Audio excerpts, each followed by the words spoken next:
আসসালামু আলাইকুম প্রিয় চাকরি প্রত্যাশী ভাই বোনেরা, আশা করি আপনারা সকলে ভালো আছেন, সুস্থ আছেন। সবাইকে শুভেচ্ছা জানাচ্ছি এবং স্বাগত জানাচ্ছি আজকের জিকে ক্লাসে। আমি শাহিন স্যার আছি আপনার সাথে। আজকে জিকে এর অত্যন্ত গুরুত্বপূর্ণ একটা টপিক নিয়ে আলোচনা করব আমরা, এবং ইন্টারন্যাশনাল একটা সংস্থা, পৃথিবীর সবচেয়ে বড় সামরিক সংগঠন, এবং সেটার নাম হচ্ছে ন্যাটো। এই সংস্থাকে মানে চিনি না বা ন্যাটোর নাম শুনিনি এরকম মানুষ, মানে সচেতন মানুষ পৃথিবীতে মনে হয় খুব কম আছে।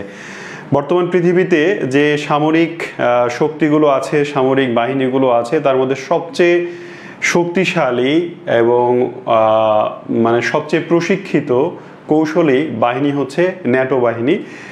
যে ন্যাটো বাহিনী একক কোনো দেশের বাহিনী না, অনেকগুলো দেশের বা সদস্য রাষ্ট্রগুলোর সবচেয়ে মানে চৌকস সদস্যগুলো নিয়ে ন্যাটো বাহিনী তৈরি। এবং বাহিনী যখন বারবারই বলছি, তার মানে আমরা নিশ্চয়ই এটা বুঝতে পারছি যে এটা পৃথিবীর একটা সামরিক সংগঠন। সামরিক সংগঠন মানে যে সংগঠন যুদ্ধ করে বা যুদ্ধ প্রতিরোধ বা মোকাবেলায় যুক্ত বা যুদ্ধের সঙ্গে যুক্ত একটা সংগঠন হচ্ছে ন্যাটো। তো এই ন্যাটো সম্পর্কে বিস্তারিত জানবো আজকের ছোট এই ক্লাসে। আশা করি এই ক্লাসটি করার পরে ন্যাটো সম্পর্কে আপনার এমন কোনো জিজ্ঞাসা থাকবে না যেটা পরীক্ষায় আসে। আশা করি সকল ধরনের তথ্য আপনি পেয়ে যাবেন এই ক্লাসের মাধ্যমেই, এবং এই তথ্যগুলো আয়ত্ত করতে পারলে নিশ্চিত পরীক্ষায় অন্তত এক নম্বর পাবেন। কারণ একটা সংগঠন থেকে একাধিক প্রশ্ন থাকার সম্ভাবনা কম থাকে, তবে একটা হলেও প্রশ্ন থাকে যে সংগঠনগুলো থেকে, সেটা হচ্ছে ন্যাটো। তো ন্যাটো সম্পর্কে আমরা প্রথমেই যেটা জানবো যে ন্যাটো কোন প্রেক্ষিতে কখন প্রতিষ্ঠিত হলো, কে বা কারা এটা তৈরি করলো। আমি গত একটা ক্লাসে যখন NAM সম্পর্কে আলোচনা করলাম, NAM NAM নন অ্যালাইনমেন্ট মুভমেন্ট বা জোট নিরপেক্ষ আন্দোলন, তখন একটা শব্দ বলেছিলাম যে স্নায়ুযুদ্ধ, দ্বিতীয় বিশ্বযুদ্ধ, এগুলো বলেছিলাম, আপনাদের মনে থাকার কথা। তো আজকে আরেকবার ওই জায়গা থেকে আসতে হবে, কারণ বিশ্বের কয়েকটি সামরিক এবং অর্থনৈতিক সংগঠনের জন্ম সেই দ্বিতীয় বিশ্বযুদ্ধ পরবর্তী স্নায়ুযুদ্ধকে কেন্দ্র করে। স্নায়ুযুদ্ধ এই বিষয়টা নিয়ে আমি অন্য একটা ক্লাসে আলোচনা করব। খুবই ইম্পর্টেন্ট একটা ইস্যু ইন্টারন্যাশনালি। এই স্নায়ুযুদ্ধ নিয়ে আমি আর একটা ক্লাস নিব ইনশাল্লাহ। তো স্নায়ুযুদ্ধ মানে খুব সংক্ষেপে এভাবে মনে রাখি আমরা, স্নায়ু মানে হচ্ছে মানুষের শরীরের মধ্যে বা মানে প্রাণীর শরীরের মধ্যেকার একটা মানে কি বলে অংশ, তাই না? স্নায়ু, আমরা স্নায়ু মানে হচ্ছে স্নায়বিক উত্তেজনার কথা শুনেছি। তো যাই হোক, স্নায়ুযুদ্ধ বা এটাকে ইংরেজিতে বলা হয় কোল্ড ওয়ার, হ্যাঁ, বা শীতল যুদ্ধ, ঠান্ডা যুদ্ধ। এটা সরাসরি কোনো যুদ্ধ নয়, মানসিক একটা চাপ, মানসিক একটা যুদ্ধ, যেটা মূলত হয়েছিল আমেরিকা এবং রাশিয়ার মধ্যে দ্বিতীয় বিশ্বযুদ্ধ পরবর্তী সময়ে।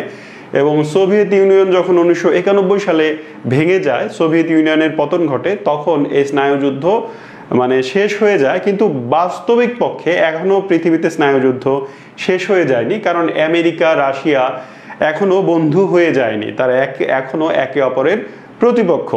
তো আমরা প্রেক্ষাপটটা শুরু করব দ্বিতীয় বিশ্বযুদ্ধ থেকে। আমরা দ্বিতীয় বিশ্বযুদ্ধে, আপনারা জানেন যে 1939 সাল থেকে দ্বিতীয় বিশ্বযুদ্ধ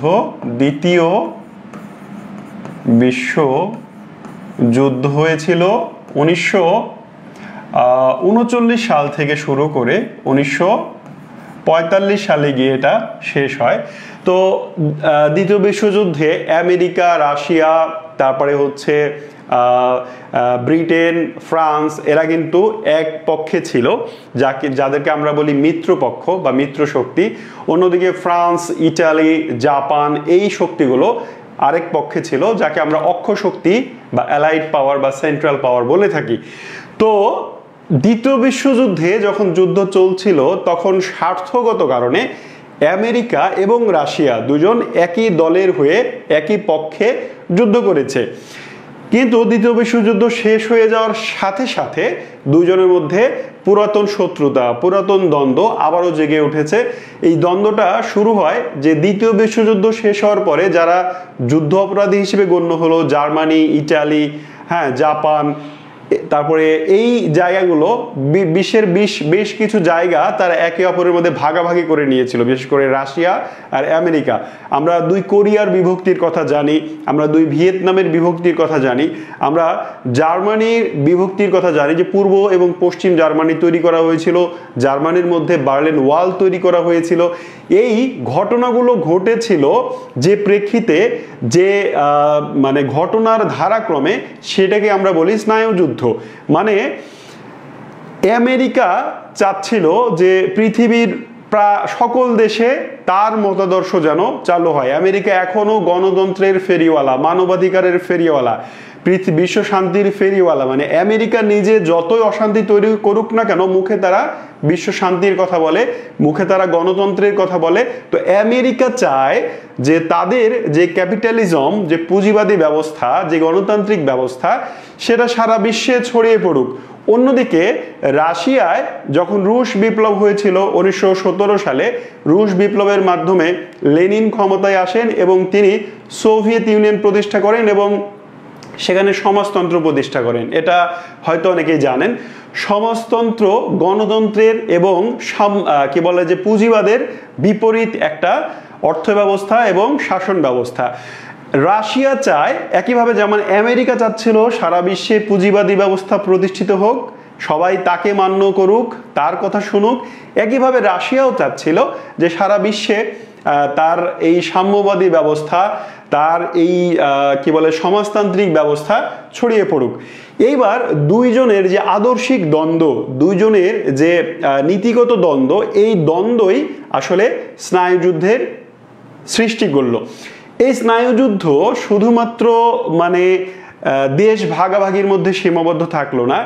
আমেরিকা চিন্তা করলো যে রাশিয়ার প্রভাব যদি ঠেকাতে চায় ইউরোপ সহ পৃথিবীর অন্যান্য দেশে, তাহলে শুধু দেশ ভাগাভাগি করলে হবে না, আমাকে মানে একটা ফোর্স গঠন করতে হবে, বাহিনী গঠন করতে হবে।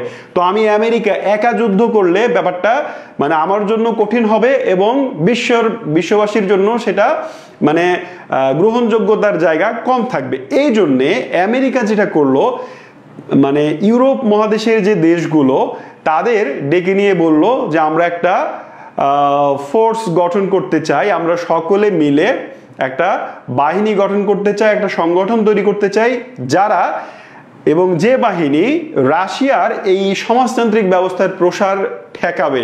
যদি আমাদের কেউ কোনো সদস্য রাশিয়া বা সমাজতন্ত্র দ্বারা আক্রান্ত হয়, আমরা যেন সম্মিলিতভাবে সেটা প্রোটেক্ট করতে পারি, আমাদের এরকম একটা সংগঠন থাকতে হবে।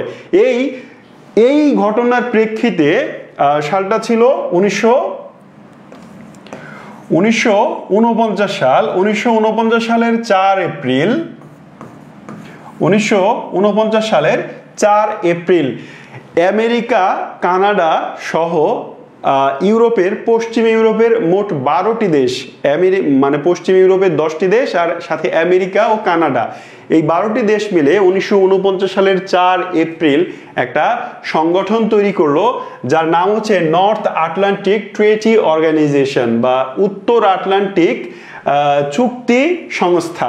এইটা আবার কেমন হলো? এই নর্থ আটলান্টিক ট্রিটি অর্গানাইজেশনের পূর্ণরূপ হচ্ছে ন্যাটো। এন মানে নর্থ, এ মানে হচ্ছে আটলান্টিক, ট্রিটি মানে চুক্তি, এটা হচ্ছে টি, আর অর্গানাইজেশন হচ্ছে ও। এই 4টি শব্দের সংক্ষিপ্ত রূপকে বলা হয় ন্যাটো। ন্যাটো পৃথিবীর সবচেয়ে আধুনিক, সবচেয়ে শক্তিশালী, সর্ববৃহৎ সামরিক সংগঠন। তো এইবার ন্যাটোর নিশ্চয়ই মানে জন্মের প্রেক্ষাপট আমরা বুঝতে পারলাম, তৈরির পটভূমি বুঝতে পারলাম। এবার একটু বেসিক তথ্যগুলো ন্যাটোর আমরা জেনে নেব। ন্যাটো তাহলে প্রতিষ্ঠিত হলো কবে? 4 এপ্রিল, 4th এপ্রিল, এবং সালটা ছিল 1949। ন্যাটোর প্রতিষ্ঠাকালীন সদস্য কত বললাম? 12টি দেশ। 12টি দেশ। বর্তমানে ন্যাটোর সদস্য 32টি দেশ। ন্যাটোর বর্তমান সদস্য 32টি দেশ। 2025 সালের আজকে পর্যন্ত ন্যাটোর সদস্য 32টি। এটি কিন্তু পরীক্ষায় অনেক আসে যে ন্যাটোর বর্তমান সদস্য কয়টি দেশ, অথবা সর্বশেষ সদস্য কে। সর্বশেষ সদস্য যে সে কবে ন্যাটোতে যোগ দিয়েছে, আমি মানে কনফিডেন্সের সঙ্গে বলছি ন্যাটো A to Z পড়ে যাবেন, মানে আজকের ক্লাসটা আপনি দেখে যাবেন যে কোনো পরীক্ষার আগে ন্যাটো থেকে অবশ্যই একটা প্রশ্ন পাবেন। এই যে গত BCS হয়ে গেল 47, সেখানেও কিন্তু ন্যাটো থেকে প্রশ্ন ছিল। তাহলে আমরা একটু সামনে যাই। ন্যাটোর সর্বশেষ সদস্য হচ্ছে সুইডেন। ন্যাটোর সর্বশেষ সদস্য সুইডেন। এরা 2024 সালের তারিখটা আমার এই মুহূর্তে মনে পড়ছে না, 2024 সাল, হ্যাঁ 2024 সালে এই সুইডেন ন্যাটোতে যোগ দেয়। ইউক্রেন রাশিয়া যুদ্ধও কিন্তু হচ্ছে এই ন্যাটো ইস্যুতেই, মানে ইউক্রেন যখন ন্যাটোতে যোগ দিতে চেয়েছে তখন কিন্তু রাশিয়া সেটাকে ভালোভাবে নেয় নাই। কেন? কারণ ন্যাটো রাশিয়ার বিপক্ষের একটা মানে সংগঠন। তো আপনি ন্যাটো যখন বই থেকে পড়তে যাবেন তখন আরেকটা তথ্য পাবেন যে ন্যাটোর সহযোগী সদস্য হচ্ছে রাশিয়া। মানে খুবই অদ্ভুত এবং মানে হাস্যকর একটা বিষয়। ন্যাটো তৈরি হয়েছিল রাশিয়ার বিপক্ষে, রাশিয়াকে ঠেকানোর জন্য, এবং এখনো ন্যাটো সেটাই করে। 1949 সাল থেকে শুরু করে 2025 সাল পর্যন্ত ন্যাটো একটাই প্রধান কাজ করে, রাশিয়াকে ঠেকানো। তো সেই রাশিয়ায় আবার ন্যাটোর সদস্য হওয়ার জন্য অ্যাপ্লাই করেছে এবং ন্যাটো খুব সুন্দরভাবে তাকে সহযোগী সদস্য হিসেবে রেখে দিয়েছে। দেখেন তো, যদি রাশিয়া নিজে ন্যাটোর সদস্য হয়ে যায় তাহলে কি ন্যাটো আর আসলে ন্যাটোর প্রয়োজন আছে? মানে আমি ধরেন যে আমি 10 জন মানুষকে আমার বাড়ির সামনে রেখে দিলাম, আমার প্রতিবেশী ধরেন যে XYZ আমার প্রতিবেশী, সে আমাকে অ্যাটাক করবে, এরকম একটা ভয় থেকে আমি 10 জন মানুষকে, শক্তিশালী 10 জন মানুষকে আমার বাড়ির সামনে পাহারায় রাখলাম। এইবার যার ভয়ে, যাকে ঠেকানোর জন্য আমি এই 10 জন মানুষকে পাহারায় রেখেছি, ও বেটা নিজেই যদি আমার বাড়িতে এসে পাহারা দেয় তাহলে আসলে কি পাহারাদারের দরকার আছে? নেই।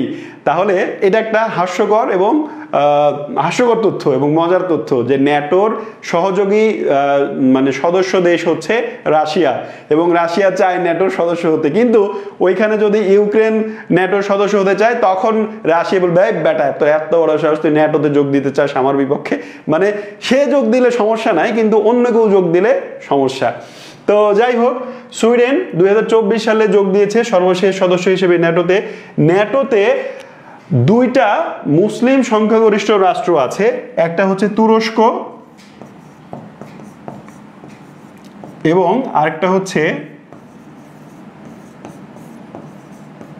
আলবেনিয়া। ঠিক আছে, ন্যাটো মূলত ইউরোপীয় একটা সংগঠন, কিন্তু এই যে 32টি দেশ আছে এর মধ্যে ইউরোপের দেশ আছে, একটু তথ্য এক্সট্রা দিয়ে দিই,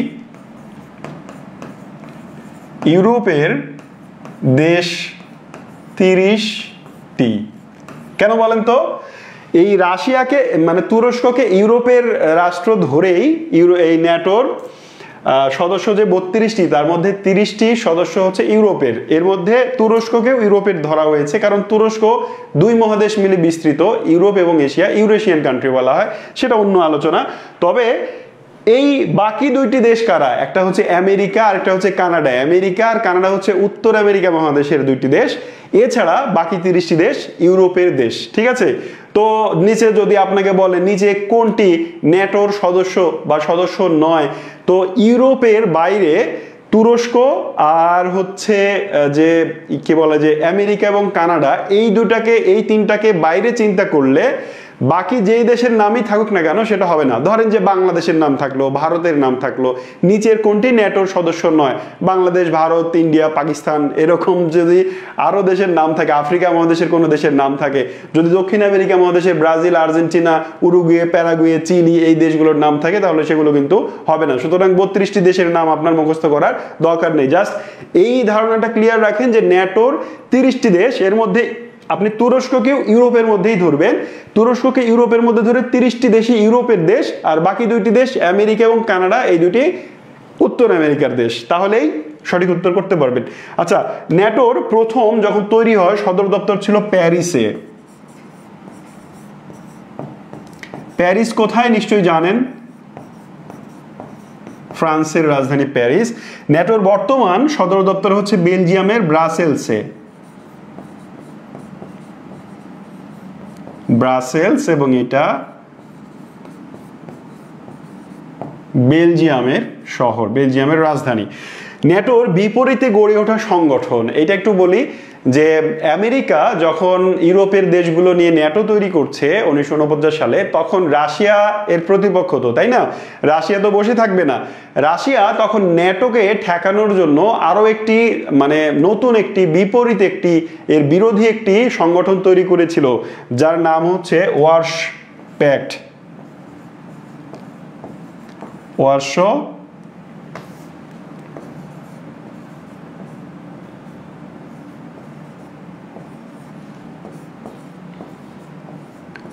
প্যাক্ট। এই ওয়ারশো প্যাক্টটি 1955 সালে তৈরি হয়েছিল এবং সোভিয়েত ইউনিয়নের পতন হয় বললাম যে 1991 সালে। এই 91 সালে ওয়ারশো প্যাক্ট আবার ভেঙে গিয়েছিল। ঠিক আছে, আপনাকে এখান থেকে কি কি প্রশ্ন করবে দেখেন, প্রত্যেকটাই কিন্তু প্রশ্ন হতে পারে। আমি একবার বলে দিই, আপনাকে প্রথম প্রশ্ন করতেই পারে যে ন্যাটো কত সালে প্রতিষ্ঠিত হয় বা কবে প্রতিষ্ঠিত হয়, তারিখ সহ মনে রাখতে হবে, 4 এপ্রিল 1949 সালের। আপনাকে জিজ্ঞেস করবে ন্যাটোর প্রতিষ্ঠাকালীন দেশ কয়টি, 12টি। প্রতিষ্ঠাকালীন দেশের মধ্যেও 10টি দেশ ছিল ইউরোপের, আর বাকি আমেরিকা এবং কানাডা ছিল উত্তর আমেরিকা মহাদেশের। এবার 2025 সালে বর্তমানে এসে এই তথ্যটা কিন্তু চেঞ্জ হতে পারে। ধরেন যে আরো একটা সদস্য মানে ন্যাটোর বাড়তেই পারে আপনি যে কোনো পরীক্ষা দিতে যাওয়ার আগে। সো আপনি এই সর্বশেষ তথ্যটা পরিবর্তনশীল, এটা দেখে যাবেন পরীক্ষার আগে। তবে এখন পর্যন্ত 32টি দেশ এবং এই 32টি দেশের মধ্যে 30টি ইউরোপ মহাদেশের দেশ।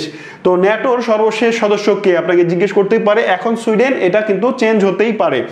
পরের প্রশ্ন হচ্ছে ন্যাটো ভুক্ত দেশগুলো সাধারণত খ্রিস্টান প্রধান দেশ, কিন্তু তুরস্ক এবং আলবেনিয়া এই দুইটি দেশ মুসলিম প্রধান দেশ। তো আপনাকে জিজ্ঞেস করবে ন্যাটোর মুসলিম সদস্য দেশ কোনটি, অথবা মুসলিম রাষ্ট্র হয়েও ন্যাটোর সদস্য নিচের কোন দেশটি, এরকম এই প্রশ্নটা বহুবার এসেছে।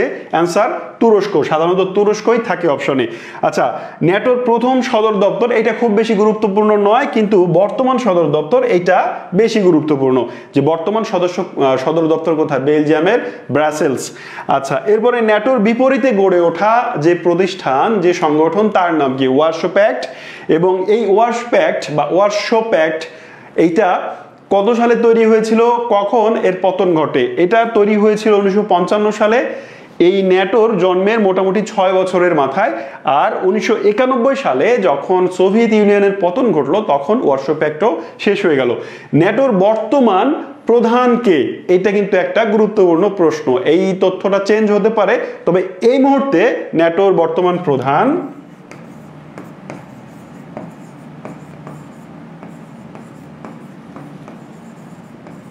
মার্ক রুটে। ঠিক আছে, মার্ক রুটে, তিনি ন্যাটোর বর্তমান প্রধান। আমরা আরেকটু সামনে যাব। এবার এই 47 BCS এ আসা একটা প্রশ্ন একটু আমরা দেখব। ঠিক আছে, এই যে গত পরশুদিন হয়ে যাওয়া, গত শুক্রবারে হয়ে যাওয়া 47তম BCS, এইখানে একটা প্রশ্ন এসেছিল যে ন্যাটো চার্টারের কোন ধারায় সম্মিলিত প্রতিরক্ষার কথা উল্লেখ আছে। ন্যাটোর মানে যে চার্টার, ন্যাটোর যে সনদ আছে, যে সনদের ভিত্তিতে ন্যাটো তৈরি হয়েছে, এই সনদের ধারা আছে। তো এই ধারার কত নম্বর ধারায় ন্যাটো একটা সম্মিলিত জোট বা প্রতিরক্ষা ব্যবস্থা গড়ে তুলবে, অর্থাৎ অন্য কেউ অ্যাটাক করলে, ধরেন যে ন্যাটোর যে 32টা সদস্য, এই 32টা সদস্যকে অন্য কোনো সদস্য যদি এই 32-এর একজন কেউ অ্যাটাক করে, আক্রমণ করে, তাহলে ন্যাটোর সবাই মিলে এর প্রতিরোধ করবে। এইটা ন্যাটোর যে ধারা, সংবিধান, সেটা কয় নম্বরে বলা হয়েছিল, সেটা গত 47 BCS এ প্রশ্ন এসেছিল। আর্টিকেল 2, 3, 5 and 6 এটা আমরা আপাতত রেখে দিলাম। ঠিক আছে, এই প্রশ্নের সলিউশন করলাম না। তাহলে আমরা বুঝতে পারছি যে ন্যাটোর ধারাও পড়তে হবে আমাদের, তাই না? ন্যাটোর ধারা কয়টি, এভাবে প্রশ্ন আসতে পারে না যে ন্যাটোর ধারা কয়টি, ন্যাটো চার্টারের ধারা কয়টি, আসতেই তো পারে। যেহেতু নাম্বার ভিত্তিক প্রশ্ন এসেছে, সুতরাং কয়টি ধারা আসতেই পারে। তাই আমরা একটু দেখে রাখবো ন্যাটোর ধারাগুলো, সবগুলো ধারা একসাথে দেখবো। দেখেন, ন্যাটোর যে সংবিধান, সেখানে মোট 14টি ধারা আছে। এই 14টি ধারাই আমরা দেখব। ধারা 1 আমরা জাস্ট একবার রিডিং পড়ব। ধারা 1-এ তারা বলছে যে সদস্য দেশগুলো তাদের আন্তর্জাতিক সম্পর্ককে জাতিসংঘের সনদের নীতি অনুযায়ী শান্তিপূর্ণ উপায়ে সমাধান করবে। যারা ন্যাটোর সদস্য, তারা যদি কোনো সমস্যা তৈরি হয়, যদি কোনো অশান্তি তৈরি হয়, তাহলে সেটা সমাধান করবে কিভাবে? জাতিসংঘের নীতি অনুযায়ী। জাতিসংঘ কিভাবে সমাধান করতে বলেছে সেই নীতি অনুযায়ী তারা সমাধান করবে। এটা 1 নাম্বার তাদের ধারা। ধারা 2, সদস্য দেশগুলো একে অপরের সাথে অর্থনৈতিক, সামাজিক এবং গণতান্ত্রিকভাবে সহযোগিতা করবে। শুধু যে সামরিকভাবে সহায়তা করবে ব্যাপারটা এরকম না, এর সাথে আর অর্থনৈতিক, সামাজিক এবং গণতান্ত্রিক উপায়েও তারা সাহায্য করবে একে অপরকে। ধারা 3-এ বলা হচ্ছে সদস্য দেশগুলো তাদের প্রতিরক্ষা সক্ষমতা বৃদ্ধি করবে এবং যৌথ প্রতিরক্ষা ব্যবস্থা তৈরি করবে। হ্যাঁ, একটু খেয়াল করি, আমরা এই প্রশ্নটার দিকে যাই। আর্টিকেল 3, যৌথ সামরিক, এখানে বলা হচ্ছে সম্মিলিত প্রতিরক্ষার কথা। আর আমরা আর্টিকেল 3-এ, ওটা কিন্তু অপশনে আছে, আর্টিকেল 3-এ আমরা দেখছি তারা বলছে যে তাদের প্রতিরক্ষা সক্ষমতা বৃদ্ধি করবে এন্ড যৌথ প্রতিরক্ষা ব্যবস্থা তৈরি করবে। ঠিক আছে, তো এইটা হওয়ার কিন্তু একটা মানে সম্ভাবনা আছে। 3 নাম্বার ধারা 3, ওইটার অ্যান্সার হওয়ার একটা সম্ভাবনা আছে। আমরা ওইটার অ্যান্সার করবো সবগুলো পড়ে তারপরে। হ্যাঁ, তো সক্ষমতা বৃদ্ধি করবে মানে কি? সক্ষমতা বৃদ্ধি করবে মানে যুদ্ধ করতে গেলে অস্ত্র লাগবে, গোলা বারুদ লাগবে, ডিফেন্স সিস্টেম লাগবে। এইগুলো এই ন্যাটোর যে 32টা সদস্য তারা সবাই মানে উত্তরোত্তর বৃদ্ধি করার চেষ্টা করবে, যেন অন্য কেউ অ্যাটাক করলে সবাই সম্মিলিতভাবে তাদের সর্বোচ্চ শক্তিটা ইউজ করতে পারে। আরেকটা তথ্য জানিয়ে রাখি, সারা বিশ্বে বর্তমানে যে সামরিক ব্যয় হয়, সারা বিশ্বের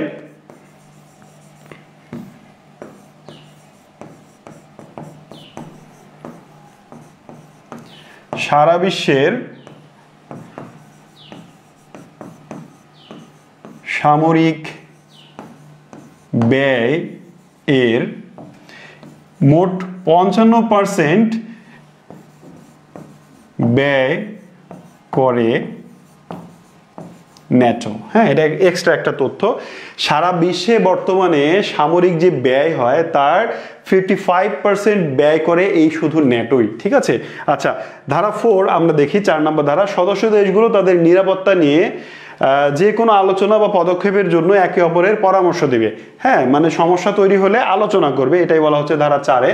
ধারা 5, এটি ন্যাটোর সবচেয়ে গুরুত্বপূর্ণ ধারা। বলা হচ্ছে যে যা সদস্য দেশগুলোর একটির ওপর সশস্ত্র হামলা হলে সকলের ওপর হামলা বলে বিবেচনা করবে এবং যৌথভাবে তা মোকাবেলা করবে। একটু খেয়াল করি আমরা, এখানে বলা হচ্ছে, এইখান থেকে আমরা জাস্ট দেখব যে সদস্য রাষ্ট্রগুলোর এতটুকুর আমাদের দরকার নেই,